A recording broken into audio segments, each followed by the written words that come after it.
I'm Frits van Paasschen, and you're listening to Sweet Success.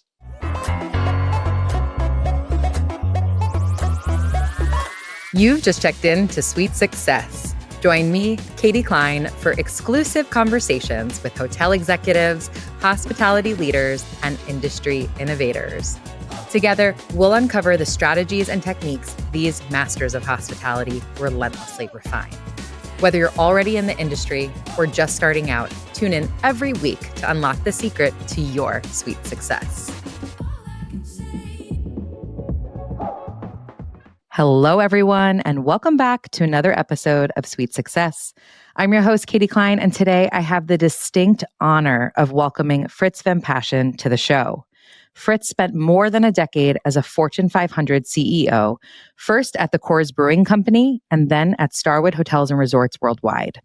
He began his illustrious career at Boston Consulting Group and McKinsey and Company before going on to hold senior management positions at companies like Nike and Disney.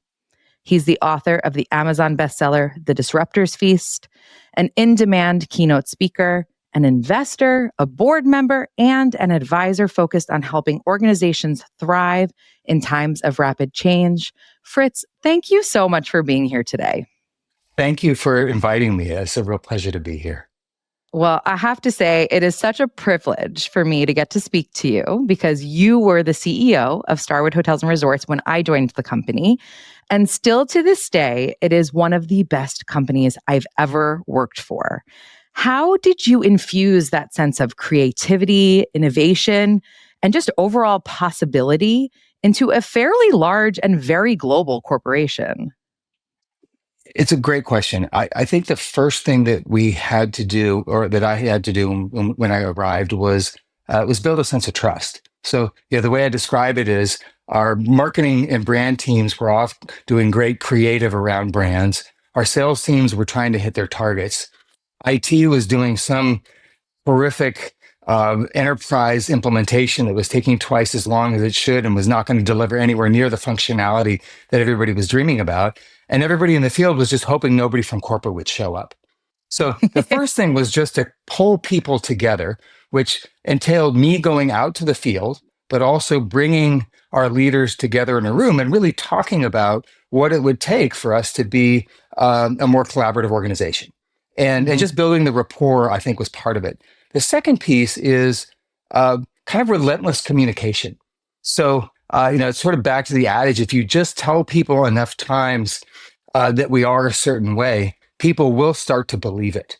And then I was kind of using confirmation bias as part of the exercise as well. So every time we did something that was innovative, we would point to it and say, see how innovative we are. And there's this kind of collective mindset that starts to emerge when you get an organization to believe like that. And I had learned that lesson at Coors because when I arrived at Coors, the business had lost volume and market share for 7 quarters in a row. And volume is everything in the beer business. And people were walking around a little bit with a defeated look in their face and, kind of avoiding eye contact. And, we put together a marketing campaign that turned it around. And in the beer business, it's about winning key holidays in the summer. So we won Memorial Day. And everybody kind of looked up like, well, that was a blip. And then we won 4th of July. And people started to say, wow, maybe this is real. And then we did we started to launch the Frost Brew liner in the can. And we won Labor Day. And people said, wow, we can win. So there's this kind of collective belief that gets self-reinforcing, and it's either a vicious spiral downwards or it's a positive spiral upwards. And that was, I think, what we were able to achieve at Starwood was people started to repeat and believe. And I think that more than anything is what got us going.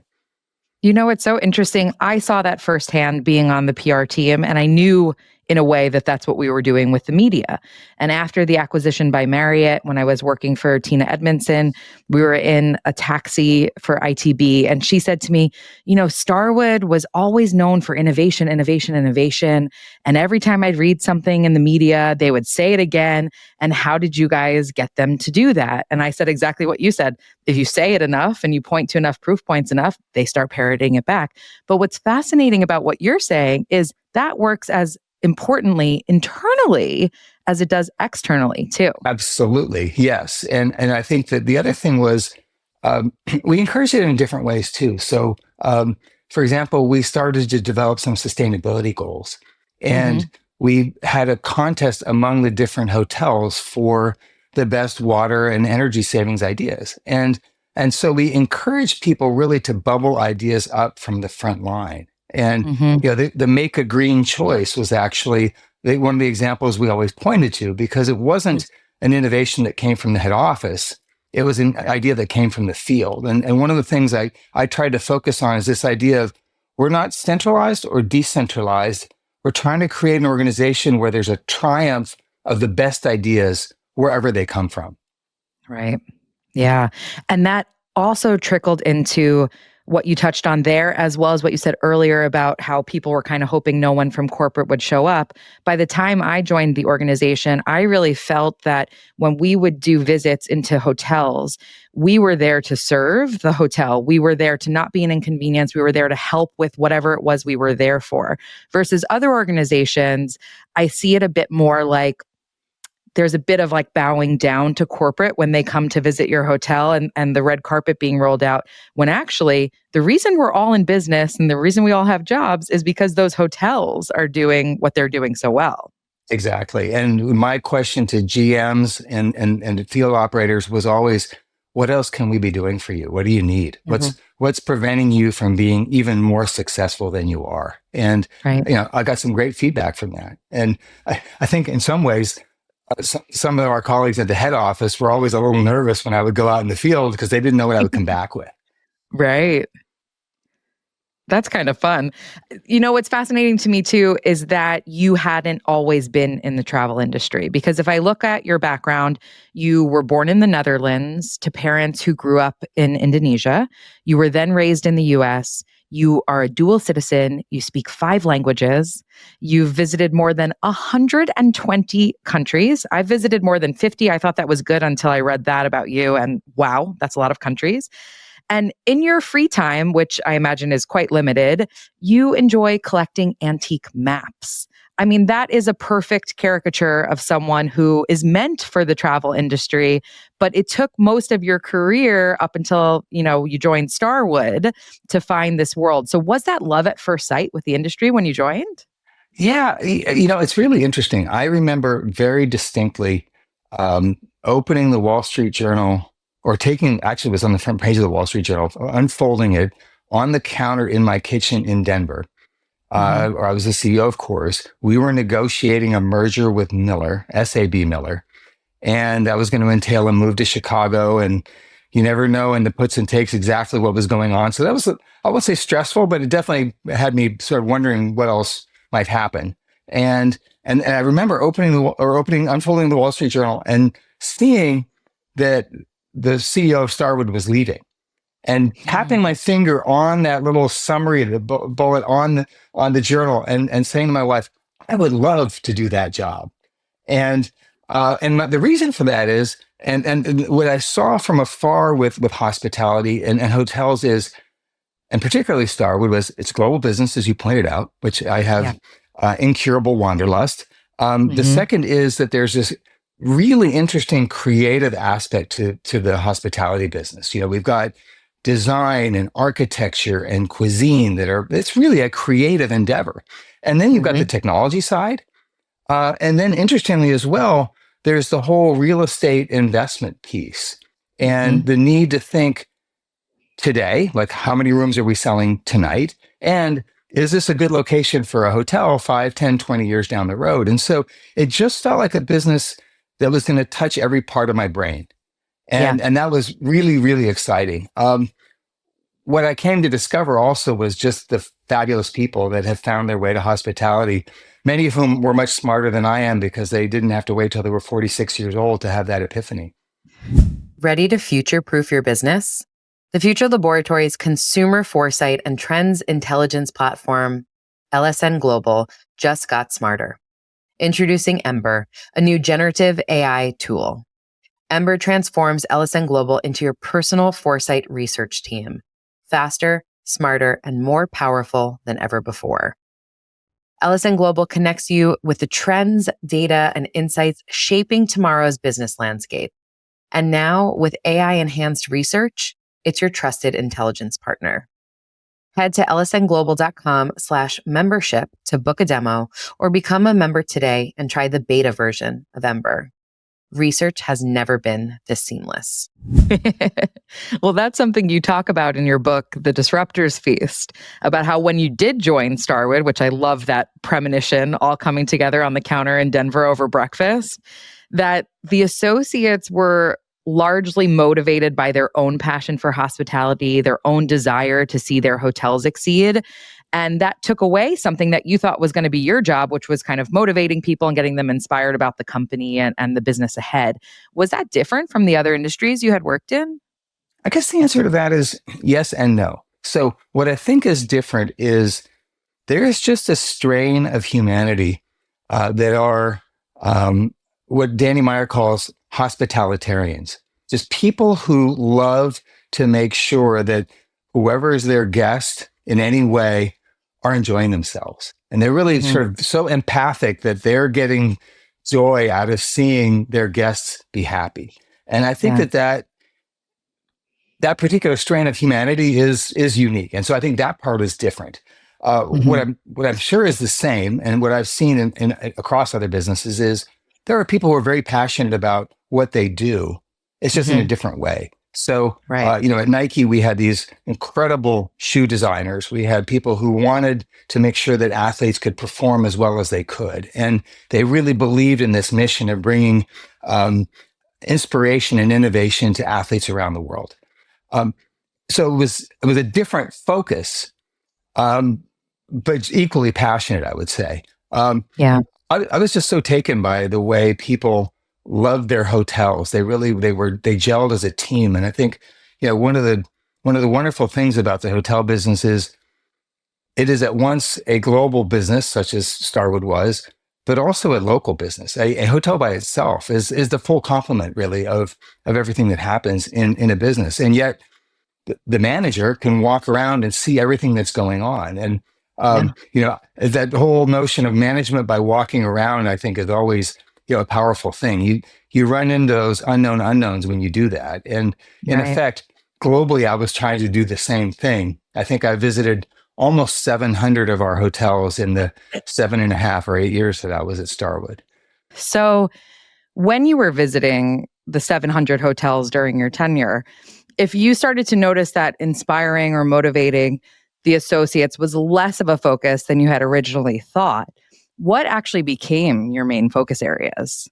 It was focusing on understanding what challenges each of our hotels were facing and whether those were specific to the property or whether they were generalizable issues that we should try to address at the center. So I was really going to look and listen, and also to calibrate and understand, because oftentimes we would then later be in a negotiation with an owner or in some situation. And in the real estate business, there's nothing like walking a property to be able to understand what's at stake. And there are hotels that are more or less attractive for the brand. They're more or less attractive from a network standpoint. And so it's just easier to see and feel that when you've been to the properties.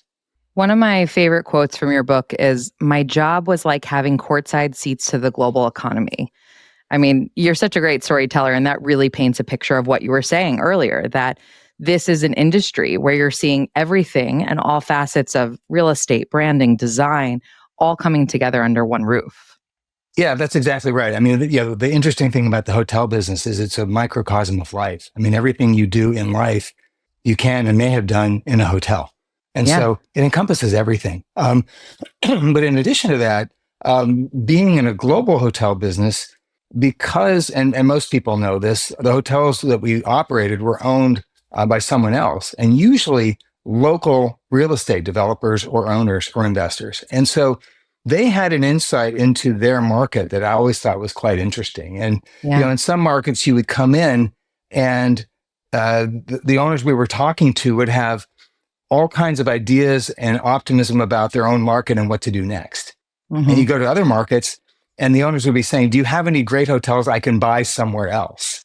And if Mm. there weren't a better way of kind of measuring someone's confidence in a country than someone who's controlling a lot of capital, most of it maybe even their own, and deciding whether to allocate it in the country that they know so well or Mm-hmm. not. And I always thought that was just such an interesting insight. And then, yeah, the intersection of technology with all those aspects of life and the way consumer behavior was changing at the micro level in the interaction with guests. And so I really felt like I had from the minute to the largest picture, looking at the global capital markets and how they were playing against each other, as well as what travel patterns were emerging. So, Right. and then I had the additional benefits certainly at that time where there was so much development going on in Asia that we were witnessing a transformation that I think at the time I described as really the biggest human transformation that had ever taken place in history.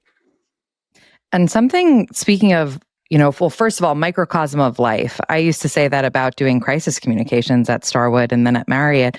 Any crisis that happens in a human life has also happened in a hotel and will happen again in a hotel. So you're right. It's the good, the bad, and everything in between that's happening under those roofs.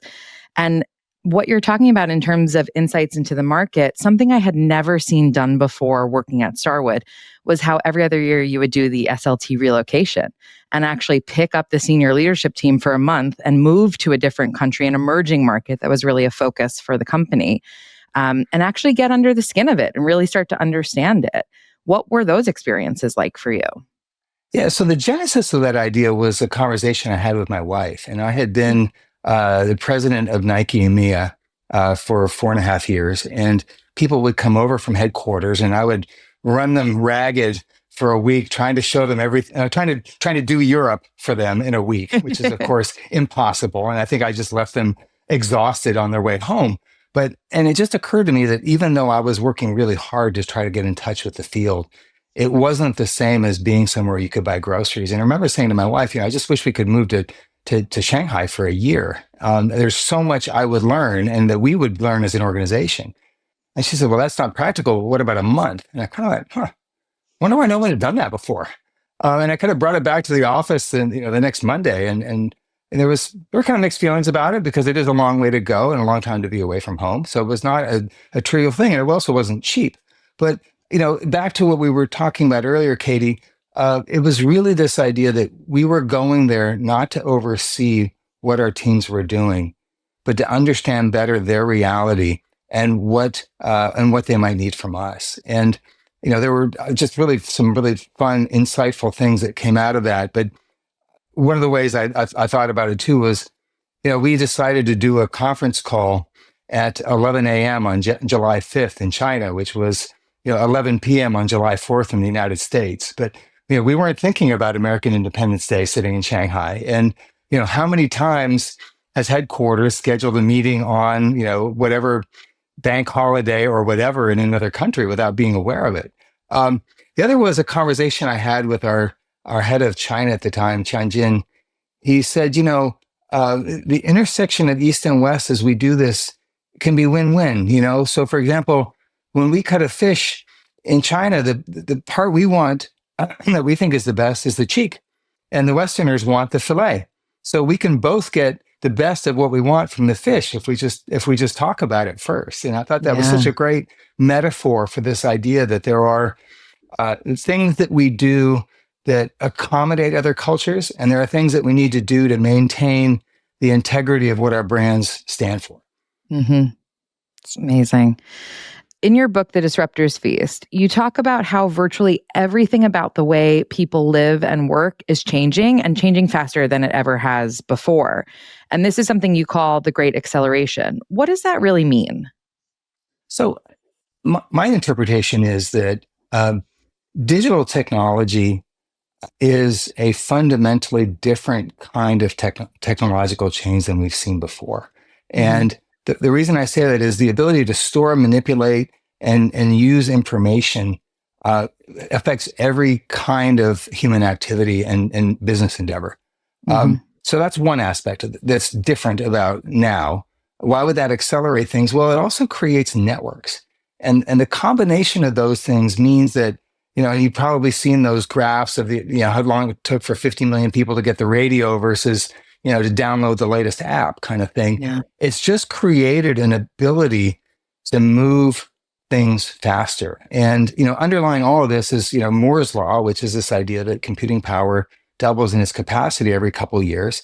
And, for a long time, it seemed to me that hardware was outstripping software in terms of its ability to create new solutions. In other words, we have computers that are so powerful that we didn't have the software that could run on them in ways that were possible. Now, I think with AI, we're getting to a point where actually software can hitch up with hardware because it can, in effect, write itself, or at least accelerate the creation of that. And so there's this compounding effect that I think digital technology has created, which pervades everything else because of that universal nature of the technology itself. And the consequence of that, I think, is this acceleration of change. And it's really, I think now, we started to see it already, that companies have a hard time keeping up with that pace of technological change, which is why disruptors, I think, are in many situations, favored. But now also, I think our social institutions are lagging even further and further behind and getting stretched as well. So, this acceleration is like this dilation of different aspects of society that are in different phases of trying to keep pace with what digital technology is creating. I think we're finally starting to get away from the idea of AI as robots are coming to take our jobs. At least I hope we are.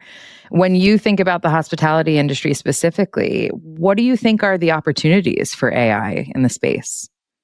Well, so, step back for a second. I think first, I work with a number of entrepreneurs, and one of them, I think, said something that's just always stayed with me, is that things that don't make sense get disrupted, right? Things that make your customers uncomfortable or that are pain points are places where someone else is going to come in and do a better job.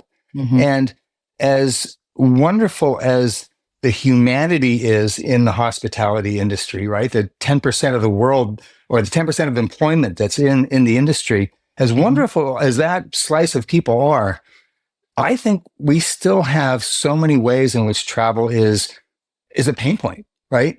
It starts with the uncertainty about where to go and what to do, right? You go on anybody's website, and it's unclear which hotel is actually the one, or which accommodation is the one that I want to use. How do I figure that out?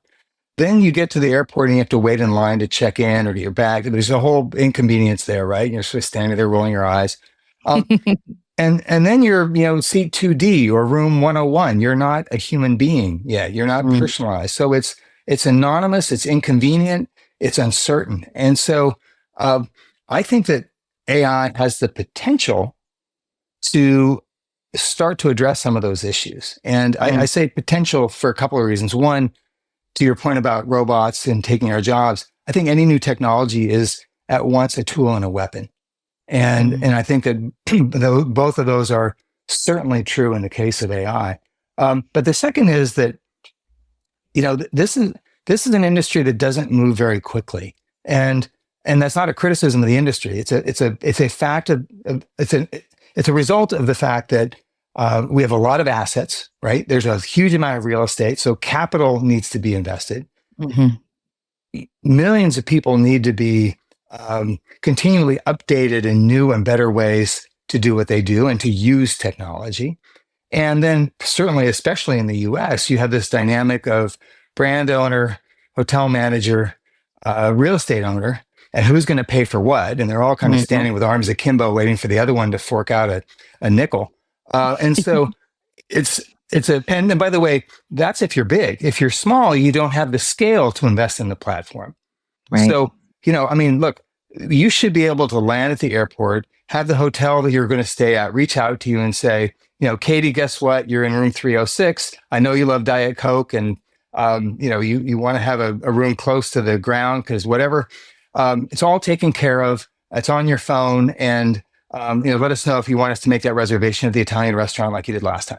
Right. And by the way, you should be able to walk in the hotel. Everybody should recognize you. You should be able to walk straight to your room, not stand in line and pull your credit card and your ID again. Like, really? I've been here 10 times before. Okay, so there's a ton of stuff that still needs to change in this industry. And so it's this interesting, it's just kind of go back to what I was saying before. The technology has been there for a while, right? The implementation of that potential is what's lagging.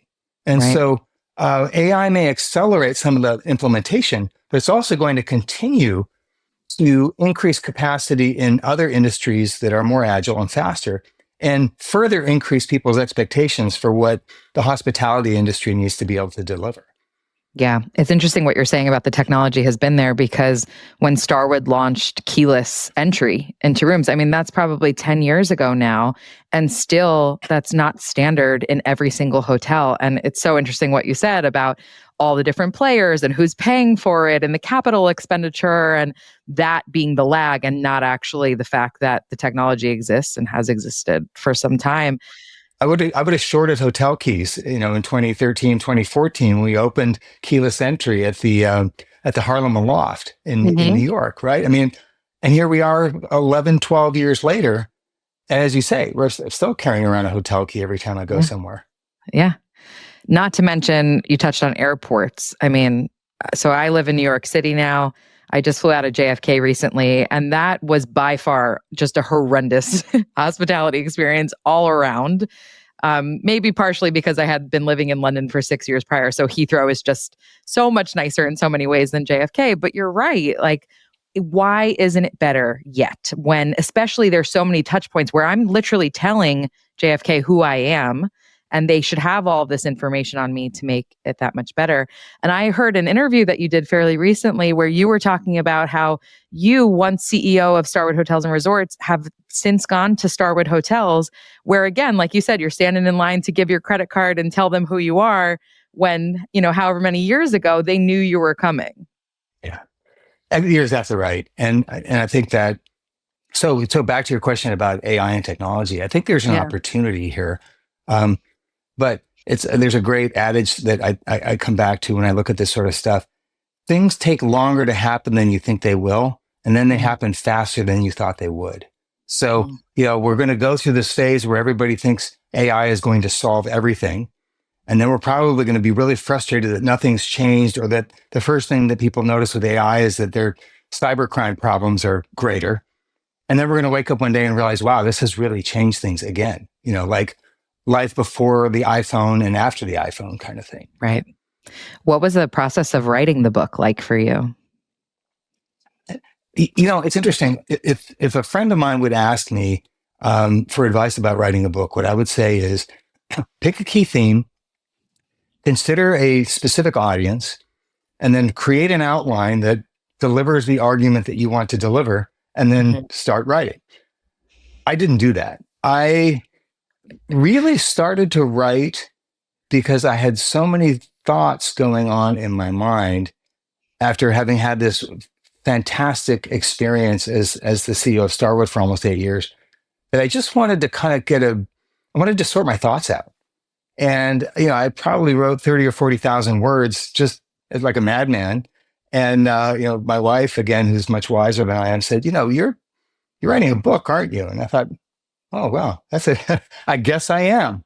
Really wasn't kind of what I set out to do. So, and then I had to kind of go back and try to create something that resembled a book out of a lot of thoughts that I had just tried to codify for myself. Has writing always been a creative outlet for you? I find, I guess the short answer is yes, although I wouldn't say creative writing, which you didn't. But more just that, I think Joan Didion said it really well at one point. She said, I write in order to understand what I think, right? It's writing for me is a way of crystallizing my thoughts into words and then going back over them again to make sure that the logic holds, or to find out places where maybe I have I need a new perspective. So for me, it's a way to clarify my thoughts. And in spite of being in the hospitality industry, I'm probably more of an introvert than an extrovert. So for me, having that time to process my thoughts is actually really important. There have been some really incredible people who have provided supportive quotes for your book. Arianna Huffington, Jim Cramer of Mad Money, and I know you've been on Mad Money a number of times, Danny Meyer, who you referenced earlier. Are these people that you just met throughout your career? They are all people I met while I was at Starwood. And each of the three of them are super interesting people. And I think that if there's a common theme among them, it's really, there are a number of things. They're first of all, just wonderful personalities, right? They're likable, lovable people, but they're also curious and they're interested in more than just what their focus area is, and interested in you. And I think that I found in all three of those people whose names you just mentioned, a common theme of that kind of congenial curiosity, I say, if I had to summarize it. Clay Christensen was another person who wrote a quote from my book, and he's, I think, the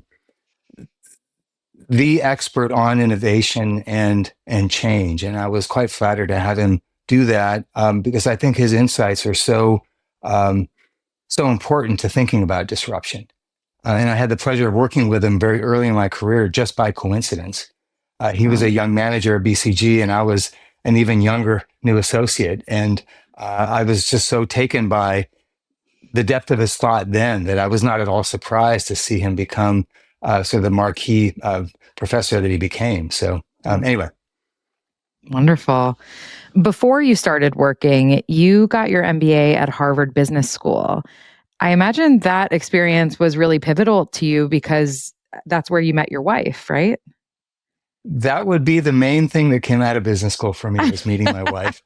And she will remind me. You said she was the one who pointed out that you're writing a book when you didn't necessarily realize it right at first. She was the one who came up with the idea for the SLT relocation. So to me, that seems like money well spent.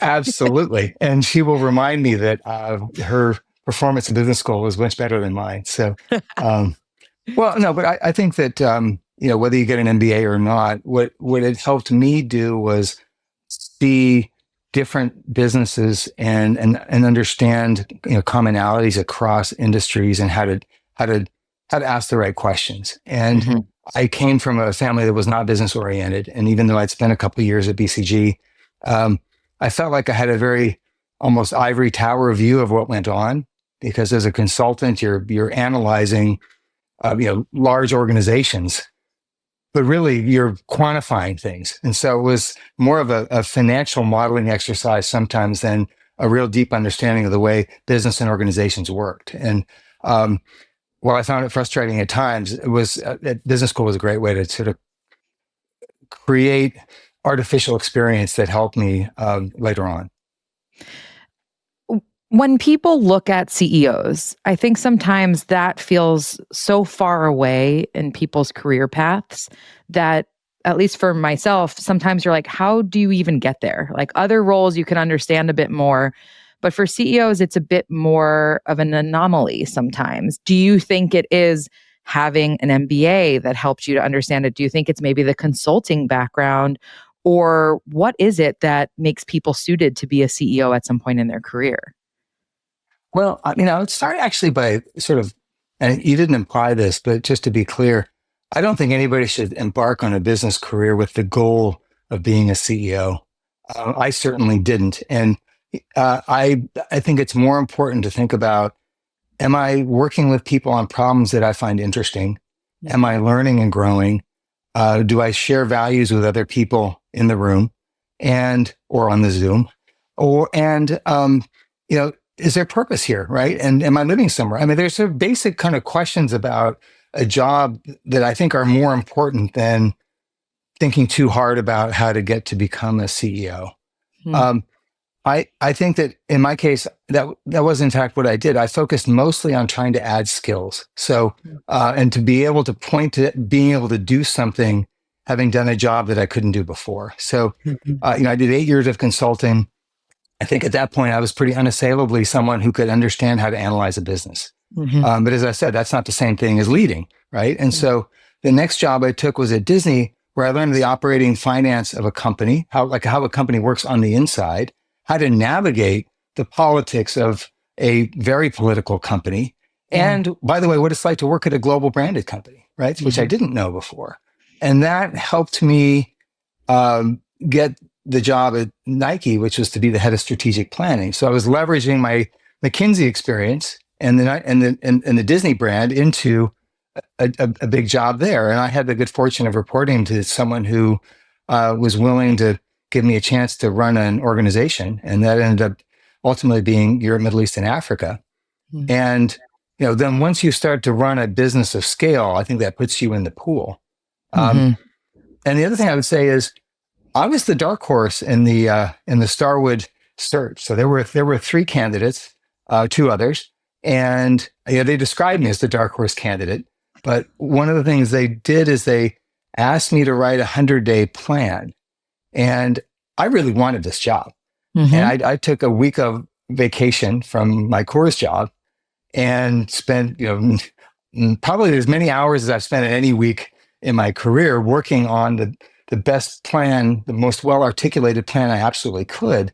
And by the way, I did have the consulting experience to sort of help me with exactly that kind of thing. So that sort of moved me to the top of the list. So it's a combination of, I think, that curiosity and a little bit of luck and finding mentors along the way who are willing to kind of give you the boost up.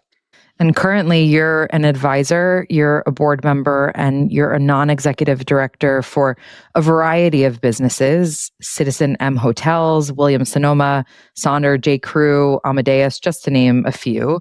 What takes up the majority of your time right now, and any future plans or changes on the horizon? I think I spend the most time now doing what I've always done, which is trying to learn and trying to encounter new things. And, I really believe in being an information omnivore. And by the way, omnivores don't eat garbage, right? It's not like that means I take my information from everywhere, but I make sure that I have a pretty balanced diet of different inputs. And, I'll be reading history at the same time I'm looking at technology. And, there's always interesting parallels across different disciplines and what's going on. And so for me, it's always been an endeavor to learn and expand my knowledge. And, as my career has progressed, increasingly trying to sort of give some of that knowledge back. So being a mentor or working with people who are, starting companies or that are in the companies where I'm on the board or an advisor. And, I love those interactions. And, I suppose if I were to put it in simplest terms, for me, it was always about exploring my own potential. And now I enjoy helping other people explore theirs. This is a big question, given that you've written a book that encourages preparation for a range of outcomes rather than spending time on precise forecasting. But I'm going to ask you anyway, do you have any predictions or forecasts for the future of hospitality? I think that we will get better as an industry at addressing those pain points I was talking about earlier. I really think that is something that we'll solve because there are so many creative minds and new businesses at work doing that. I think that's the positive side. I think on the other side, as an industry, we need to watch over tourism.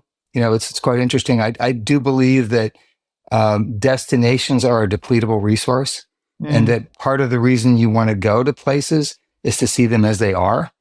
And, it's a giant kind of Heisenberg effect. We so interact with the places themselves that they're no longer what they were.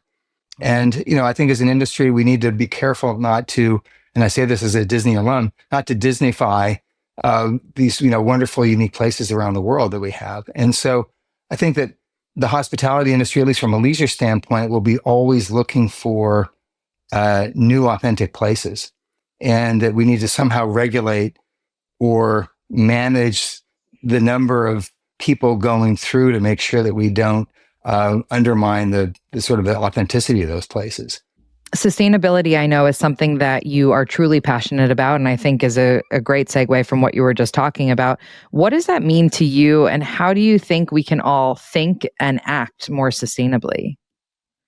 Yeah. So for me, it comes down to a very basic value, right? And I think Immanuel Kant came up with something called the categorical imperative, which is kind of an expansion of the golden rule, which is you should want to treat everybody else and have them treat you the way you would want everybody to treat everybody else. Mm-hmm. And, which means, kind of clean up your mess when you leave the room, or leave the world as close to the way it was for the next people who are going to come there. And it's not an overstatement to say that we're failing mightily on that dimension. And that's, something that should be a grave concern to all of us. So I think that, well, anyway, so that's an answer to the question why it's important to me. I think there are all kinds of ways for us as individuals and collectively and as an industry to do our part, right? And that does come down to electrification, decarbonization, focusing on reducing the footprint that we have in ecosystems where we have hotels, and I think that is going to determine the quality of life for a lot of people who are as yet not travelers and who will be wondering why we didn't do this for them. Yeah. Frits, I want to ask you the last three questions that I ask everyone who comes on the show. And I imagine you have quite the laundry list to pick from for this first one, but what was the best hospitality experience you've ever had? I'm going to answer that in a funny way. I have stayed in so many great hotels around the world and been treated well by thousands of people. And I am forever spoiled by that. But I think that the hospitality experience that I think of most often was not actually a hotel. It was just a friend's house whose mom knew I needed a place to stay and could stay there anytime. And she would make bread for me. The door was always open. And I just felt like I could be myself. And I think that was probably the fundamental sort of essence of hospitality for me, right? And that as hoteliers and as hospitality people, we're trying to recreate that sense of feeling like you can just be yourself. You can walk around in your socks. You can dress up. You can do whatever it is you want to do. It's back to that microcosm of life. So, that sort of open door sense of hospitality to me is really, and you can tell it's very touching to me. Yeah. On the opposite side, what was the worst hospitality experience you've ever had? A lot to choose from there too, but I'll give you a really recent example. I'm not going to mention the name of the company, but I just rented a car recently. I got this great text from them saying, "Hey, you rented the car. It's great. Let us know if you need anything." Right. And as it turned out, I had a friend who was going to drive the car and I wanted to get their name on it. So I thought, oh, great. Well, they sent me this cool thing. I bet this is going to work really fast. Go on there, sent me to the website, went to the website. The website told me to call the number. I called the number. The number told me to go to the website. And I'm like, guys, I hope your CEO is seeing this because this is terrible. You raised my expectation and then you completely frustrated me. And it's not just because I'm a boomer. This was like a fundamentally frustrating exercise. And so I think that those sorts of glitches, and that's not technology. That's not, we're at scale or whatever. That's someone not telling the CEO or the CTO or someone, this isn't working. Right. And, I have on occasion sort of sent a quick note to a CEO saying, hey, I was one once too. And here, I sometimes got helpful input from my customers, and I'm hoping this is going to be one of them. It hasn't always worked for me. So, but I think it's that notion of raising expectations and then disappointing people at the same time. And final question for you, and you touched on this a bit with your friend's mom, but what does hospitality mean to you? And is there anyone, a person, a brand that you think has truly mastered it? I think hospitality, what we used to say at Starwood was, people want to feel special and recognized every time, right? And feeling special doesn't mean, a charcuterie plate in your on your table when you get in your room. It means whatever it means to you, right? And that notion of personalization, we used to talk about is it's not just knowing you, it's knowing you at this point in time and anticipating something you might want that you don't even realize is possible or that you want. And that's a high bar. And then, obviously recognize is you have to have gotten there first. So I think that's a standard that no one's gotten to yet. And so I think we as an industry should see that as an extraordinary opportunity and challenge, not a criticism, right? There's just so much more that we can do. And, I do think that unfortunately, there's a lot of generic hospitality in our world. And, one of the things that we learned, that I learned the hard way in a way from Airbnb was just how much people wanted a sense of place and, a sense of actually being where they were. And I think that's sometimes missing too. So that's another thing that I think we would want to address if we wanted to get to that level of really achieving hospitality as it can be. Well, Frits, it's been an absolute honor and such a pleasure to talk to you today. Thank you so much. The pleasure was mine. Thank you. This is wonderful. Today's sweet summary, where I break down the key insights and actionable takeaways from today's conversation. Wow. What a genuine honor it was for me to speak with Frits today. I knew how influential working at Starwood had been on me and my career, but what I didn't fully realize until today's conversation was how much of my approach, my thinking, and my general ethos were shaped not just by the company, but directly by Frits himself. That's the mark of a true leader. Frits is the definition of a lifelong learner. He described himself as an information omnivore, someone who takes in a wide variety of inputs, not just passively, but with intention. He's careful not to consume junk, but instead curates a balanced diet of insights that challenge and expand his thinking. His incurable wanderlust isn't just about travel, it's about perspective. When he relocated Starwood's entire senior leadership team to Shanghai for a month, it wasn't to oversee, but to understand. And when he visited the company's hotels, more than 700 of them, his focus wasn't on dictating, but listening. He asked questions like, what else can we be doing for you? What do you need? What's preventing you from being even more successful than you already are? That curiosity isn't just a leadership trait. It's a way of seeing the world. Frits was quick to point out what he called congenial curiosity in friends like Arianna Huffington, Danny Meyer, and Jim Cramer. These are people, he said, who don't just stay in their lane, but take a deep, genuine interest in other people and the world around them, a characteristic Frits clearly shares. If there's one major takeaway from this conversation, it's that the best in hospitality and in life know that it's not about having all the answers, but rather asking the right questions.